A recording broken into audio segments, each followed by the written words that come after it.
নমস্কাৰ, মই ৰাজীৱ ক্ৰ। পোনপ্ৰথমে মই আপোনালোকক ৰঙালী বিহুৰ হিয়া ভঁৰালত যাচিছোঁ। যোৱা 13 এপ্ৰিলত নিশা প্ৰায় 11টামান বজাত মই এটি কবিতা ৰচনা কৰিছিলোঁ। কবিতা ঠিক নহয়, আচলতে মই কবি নহওঁ। কবিতা ঠিক নহয়, মনৰ কথা, এজন শিল্পীৰ মনৰ কথা। মোৰ দৰে আন 10জনৰ শিল্পীৰ মনৰ কথা, শিল্পীৰ মৰ্মবেদনাৰ কথা মই ফেচবুকত প্ৰকাশ কৰিছিলোঁ। তাক বহুতে আঁকোৱালি লৈছিল। এতিয়া মই সেই কবিতাতেই পাঠ কৰিব ওলাইছোঁ। কবিতাটিৰ শিৰোনামা মই এজন শিল্পী।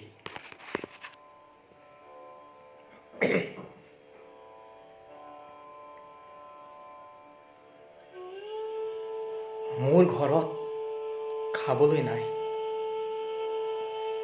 মোৰ ঘৰত চাউল নাই, কিন্তু মই কাৰো ওচৰত হাত পতা নাই, কাৰণ মই এজন শিল্পী।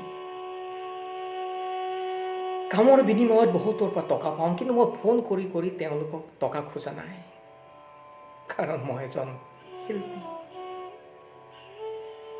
মোৰ সন্তানে ভোকত কান্দিছে, কিন্তু সেই কান্দোন কোনো শুনা নাই, কাৰণ সেয়া এজন শিল্পীৰ সন্তানৰ কান্দোন।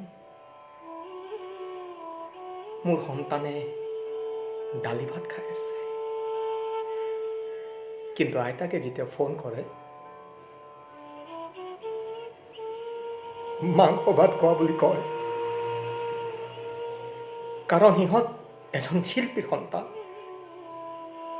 মোৰ মানুহজনীয়ে যেতিয়া ওচৰ চুবুৰীয়াৰ লগত এইবোৰ কথা কয়, তেতিয়া কিন্তু কোনো মানি নলয়, কাৰণ তেখেত এজন শিল্পীৰ পত্নী। কাম নাই, ঘৰ ভাড়া দিব পৰা নাই, কিন্তু ঘৰৰ মালিকে ৰেহাই দিয়া নাই। উপাৰ্জন নাই, EMI দিব পৰা নাই, কিন্তু কোনো প্ৰতিষ্ঠানে মানি লোৱা নাই, কাৰণ মই এজন শিল্পী। মই নিতৌ চকু টুকু, কিন্তু মোৰ এই চকু পানী কোনো দেখা নাই, কাৰণ এয়া যে এজন শিল্পীৰ চকু পানী।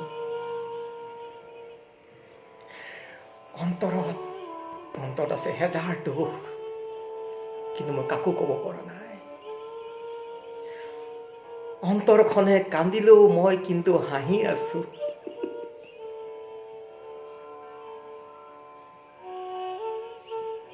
কাৰণ মই এজন শিল্পী।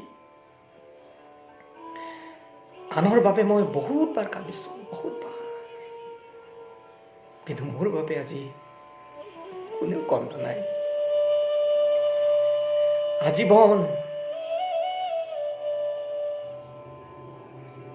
আজীৱন আনক মনোৰঞ্জন দিলো, কিন্তু আজি মোক মনোৰঞ্জন দিবলৈ কোনো অহা নাই।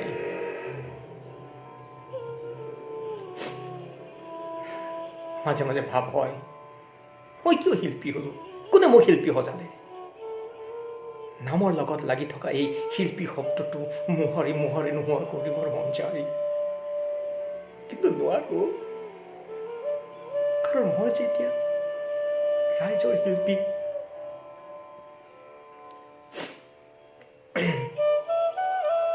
পেটৰ জুইকুৰা নুমাবলৈ যেতিয়া মই বাহিৰ ওলাই যাওঁ, বাটৰুৱাই যেতিয়া মাতে, দাদা ভালনে?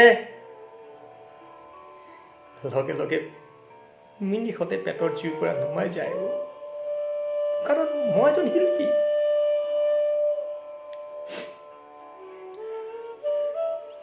মেল মিটিঙত গামোচা এখন দি ঘণ্টাই ঘণ্টাই মঞ্চত বহাই থয়, এইটো ফুলদানিৰ দৰে, কিন্তু আহিবৰ সময়ত কেতিয়াবা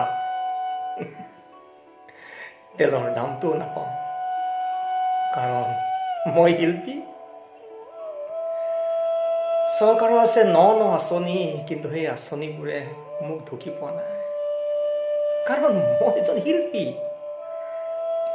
মনৰ দুখ পাতলাবলৈ মই কিন্তু মদৰ দোকানৰ আগত শাৰী পাতিব পৰা নাই, কাৰণ মই যে এজন শিল্পী।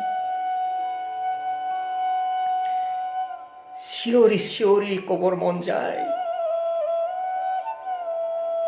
দুহাত মেলি আকাশলৈ চাই চিঞৰি চিঞৰি কবৰ মন যায়, কিন্তু মই চিঞৰিব পৰা নাই, কাৰণ মই যে এজন শিল্পী।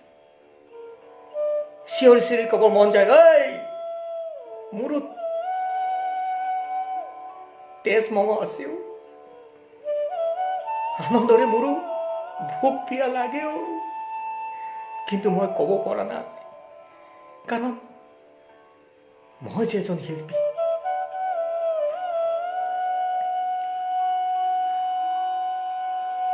ধনৰ দুখীয়া হ'ব পাৰোঁ, কিন্তু এই মনৰ দুখীয়া কেতিয়াও নহয়, কাৰণ আত্মঅহংকাৰ থকা মই এজন শিল্পী।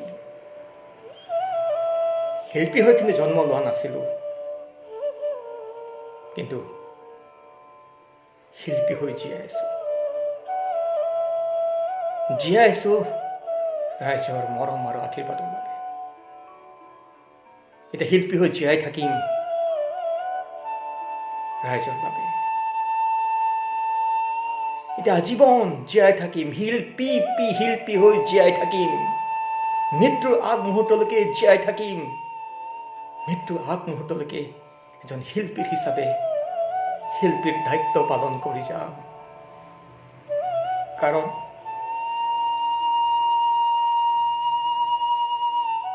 মই এজন শিল্পী। যদি ভাল লাগিছে শ্বেয়াৰ কৰিব।